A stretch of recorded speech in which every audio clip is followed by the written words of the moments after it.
जय हिंद। मैं दोस्तों हम दिनेश आपको अग्निपथ स्टडी सेंटर में स्वागत करते हैं। आइए बच्चों स्टार्ट करें आपका टाइप नंबर 13। आज आपका टाइप नंबर 13 स्टार्ट हो रहा है और ये आपका रेशियो प्रपोर्शन अनुपात और समानुपात का टॉपिक चल रहा है जो आपका मैथ का सिलेबस चल रहा है। तो मैथ के सिलेबस में आपका अनुपात एवं समानुपात टॉपिक स्टार्ट कर रहे हैं और ये टॉपिक कई दिनों से लगातार चल रहा है, लेकिन आज हमारा टाइप नंबर 13 नया टाइप है। इस टाइप से हम सवाल करेंगे। तो आइए स्टार्ट करें इस टाइप को। सवाल हमारा 186 नंबर, टाइप हमारा है 13। शायद आपको सही से नहीं दिख रहा होगा, लेकिन ये टाइप हमारा 13 का स्टार्ट हुआ है। बात समझ में आया? तो आइए सवाल देखते हैं, सवाल में बोला क्या गया है। तो पहले हम सवाल को पढ़ देते हैं, उसके बाद फिर सवाल को कराएंगे। सवाल में क्या बोला गया बच्चों? सवाल में बोला गया हीरे का दाम उसके भार के वर्ग का समानुपाती है। जो हीरा का दाम है उसके भार के वर्ग के समानुपाती है। यदि हीरे का मूल्य 784 रुपए है तथा हीरा टूटकर 3:4 के अनुपात में बढ़ जाता है तो टूटे हुए हीरे का कुल मूल्य प्रारंभिक मूल्य से कितना कम है।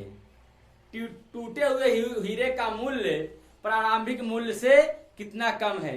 तो आइए सवाल करें।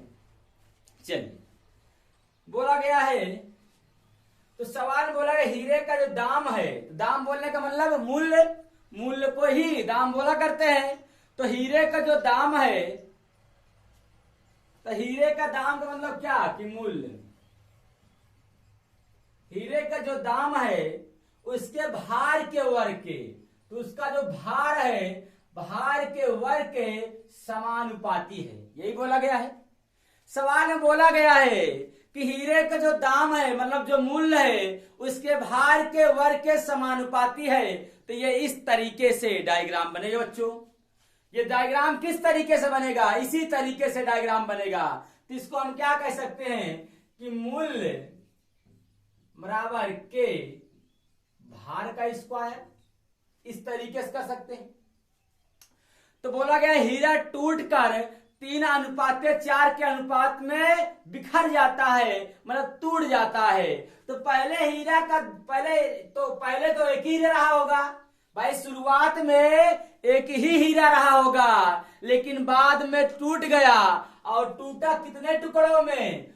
2 टुकड़ों में टूटा है। तो पहला जो टुकड़ा टूटा है ये 3 है और दूसरा जो टुकड़ा टूटा है ये कितना है? 4 है। तो इसको हम 4x मान ले रहे हैं, इसको 3x मान ले रहे हैं। तो पहले जब टूटा नहीं था तब कितना रहा होगा? 4 3 7, इसका मतलब पहले 7x रहा होगा, 7 रहा होगा। बात समझ में आया? ये हम बेसिक तरीके से सवाल करा रहे हैं बच्चों। अभी तो आपको बेसिक तरीके से सवाल बताया जा रहा है कि बेसिक तरीके से किस तरीके से सवाल लगेगा और एग्जाम में किस तरीके से सवाल करना है उसको भी थोड़ी देर बाद बताएंगे। लेकिन पहले बेसिक तरीके से हम सवाल समझ लें कि किस तरीके से सवाल ये लगेगा, मतलब हर चीज का जो मतलब है उसका क्या मतलब है। तो यहां बोला गया मूल्य बराबर होता है के भार स्क्वायर। तो अगर इसका हम मूल्य निकालें, तो के भार स्क्वायर मतलब 7x का स्क्वायर। तो क्या हो जाएगा? ये हमारा हो जाएगा के 7 7 49x। तो हम लिख सकते हैं के x मतलब 7 7 49 और के x। इसका भी मूल्य निकालेंगे भाई, सबका मूल्य निकालेंगे। ये हो जाएगा 4 चौक 16 के x। 16 क्या हो जाएगा? 4 चौक 16 x स्क्वायर हो जाएगा। ये भी तो x स्क्वायर हो जाएगा। 4 चौक 16 और x स्क्वायर हो जाएगा। बात समझ पा रहे नहीं? तो यहां पर भी ये x स्क्वायर हो जाएगा और यहां पर भी ये क्या हो जाएगा? इस तरीके से हो जाएगा। बात समझ पाए? तो यहां भी ये अच्छा, यहां क्या है लिखेगा? के एक्स स्क्वायर। अगर इसका भी मूल्य निकालें तो हो जाएगा हमारा, डाल कर दें, चलिए डाल कर दे रहे हैं। तो 3 3 9 के एक्स स्क्वायर ये हो जाएगा। अगर ये हमारा, अगर हम टूटे हुए भार का निकाल दें, किसका निकाल दें, हम ये निकाल दें कि टूटे हुए हीरे का कुल कीमत अगर निकालें तो टूटे हुए हीरे का कुल कीमत, तो टूटे हुए हीरे का अगर कुल कीमत निकाले बच्चों, तो कुल कीमत टूटा वाला कितना है, 9 और 16 कितना, 25 के एक्स स्क्वायर। तो ये हमारा पहले का है, लेकिन हमको हानि निकालना है। तो अगर हमको हानि निकालना है तो हम क्या करेंगे, 49 के एक्स स्क्वायर में हम 25 के एक्स स्क्वायर घटा देंगे, तो हमारा कितना बचेगा, 16, 25 कितना बचेगा, 16 ही तो बचेगा ना, बताइए आप लोग कितना बचेगा, 16 के एक्स स्क्वायर ये बचेगा। लेकिन ये हानि निकल के आया है, ये क्या निकल के आया, हमारा हानि निकल के आया है।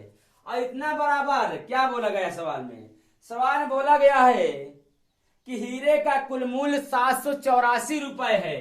तो हीरे का पहले मूल्य कितना था, 7x, मतलब हम ये कह सकते हैं कि 49 के एक्स स्क्वायर बराबर 784, कितना, 16 ही आएगा कुछ और आएगा, बताइए, 16 ही आएगा कुछ और आएगा, 24 आएगा भाई, 25 नहीं 50 है, कम है, 24 आएगा। ये यहां काट देंगे तो हमारा के एक्स स्क्वायर का मान कितना आ गया, 16, के एक्स स्क्वायर का मान कितना आ गया, 16।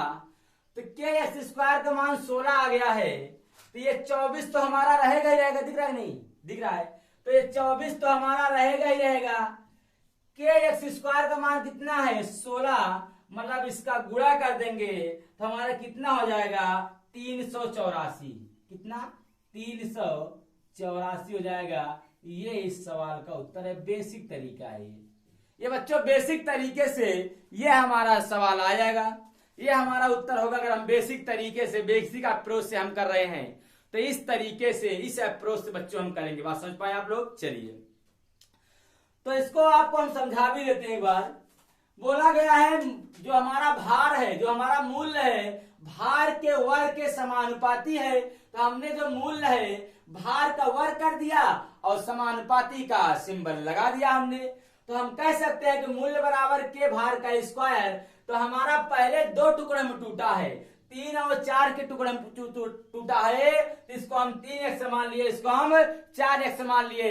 इसका मतलब अगर इन दोनों को जोड़ दे, तोड़े ना, तो हमारा पहले कितना रहा होगा, 7x रहा होगा, लेकिन मूल्य बराबर होता है के भार स्क्वायर। तो अगर इसका मूल्य निकालेंगे तो के भार स्क्वायर, भार कितना है, 7x, तो 7 सते 49 के एक्स स्क्वायर, और इसका करेंगे 4 चौक 16 के एक्स स्क्वायर, इसका करेंगे 3 त्रिक 9 और के एक्स स्क्वायर हो जाएगा। लेकिन टूटे हुए हीरे का कुल कीमत निकालना है, तो ये हमारा टूटा वाला है और ये भी हमारा टूटा वाला ही है। तो 16 और 9 हम जोड़ दे तो हमारा 25 के एक्स स्क्वायर हो जाएगा। लेकिन हमको हानि निकालना है, तो टोटल मान में से जो हमारा हानि हुआ है इसको घटा दे तो पहले का मान आ जाएगा। हमारा कितना हान हुआ है, 24 के एक्स स्क्वायर का हान हुआ है। तो यहाँ 49 क्यों आया है, क्योंकि टोटल मान हमारा दिया गया है 784 और यहाँ पर टोटल मान कितना है, 49 के एक्स स्क्वायर। तो 49 के एक्स स्क्वायर बराबर 784, तो के एक्स स्क्वायर बराबर 16। तो यहाँ गुणा कर देंगे, यहां पर क्या कर देंगे बच्चों, हम गुणा कर देंगे। ये तो हमारा बच्चों बेसिक तरीका है सवाल करने का। लेकिन हमको क्या बेसिक तरीके से सवाल लगाना है, बेसिक तरीके से सवाल लगाना ही नहीं है, हमको सवाल लगाना है एग्जाम मेथड। आइए इसी सवाल को मेथड नंबर 2 से करते हैं और किस अप्रोच से, किस तरीके से ये सवाल होगा, आइए उसको हम समझाने का प्रयास करते हैं। उस तरीके से, उस अप्रोच से हम सवाल करना स्टार्ट करते हैं। तो हम ये कह सकते हैं, अगर मेथड नंबर 2 से सवाल कर रहे हैं तो हम ये कह सकते हैं कि भार बराबर, यहां कीमत लिख दे रहे हैं, कीमत लिख दें चाहे मूल्य लिख दें, दोनों बात एक ही है। चाहे हम कीमत लिख दें चाहे हम मूल्य लिख दें, दोनों बात एक ही है। बात समझ पाए? सवाल में बोला गया है कि हमारा टूट कर 3:4 में टूटता है, मतलब पहला जो अनुपात हमारा टूटता है इस 3 के टुकड़े में टूटता है, और दूसरा जो टूटता है ये 4 के टुकड़े में टूटता है। अगर हम आपसे ये कहें ये टूटे ना, ये क्या हो, ये अगर टूटे ना, जो हमारा टूट रहा है, अगर जो हमारा टूट रहा है अगर ये ना टूटे, अगर ये ना टूटे तो हमारा कितना रहा होगा, तो हम जोड़ देंगे। जो हमारा 2 टुकड़े में हुआ है 3:4 में, अगर ये ना टूटे तो हमारा कितना रहेगा, क्या आप बता पाएंगे? बताइए। अगर ना टूटे बच्चों तो हमारा ये क्या हो जाएगा, जुड़ जाएगा, मतलब 4 3 7 हो जाएगा, हमारा 7 हो जाएगा। कितना हो जाएगा? 7 हो जाएगा। बात समझ पाए आप? तो अगर ये ना टूटे मतलब दोनों को जोड़ दे, पहला और दूसरा, तो हमारा कितना हो जाएगा भार? 7 हो जाएगा। लेकिन बोला गया है इनका वर्ग करना है। अगर इसका वर्ग करेंगे 7 7 49, 3 त्रिका 9, 4 चौक 16, तो ये दोनों कौन सा है? टूटा वाला है। तो दोनों टूटे को जोड़ देंगे तो कितना हो जाएगा? 25। तो अगर हमको हानि निकालना है, तो हानि निकालना है तो पहले मान कितना था? 49 में 25 घटा देंगे तो हमारा हानि कितना आ गया? हानि हमारा 24 आ गया। कितना आ गया हानि? 24। लेकिन टोटल मान दिया गया 784, 784 दिया गया है, 784, और टोटल मान है कितना? 49। 49 बराबर 784, तो 1 बराबर 16। अगर 1 बराबर 16 तो 24 बराबर कितना? 24 में हमको गुणा कर देना है 16 से, हमारा आ जाएगा 384। कितना आ जाएगा? 384 आ जाएगा। बात समझ पाएंगे आप? ये हमारा मेथड नंबर 2 है। दूसरा तरीका, दूसरे तरीके से भी ये सवाल किया जा सकता है। चलिए आज के लिए इतना ही, अब आगे सवाल कल से कराएंगे। जय हिंद।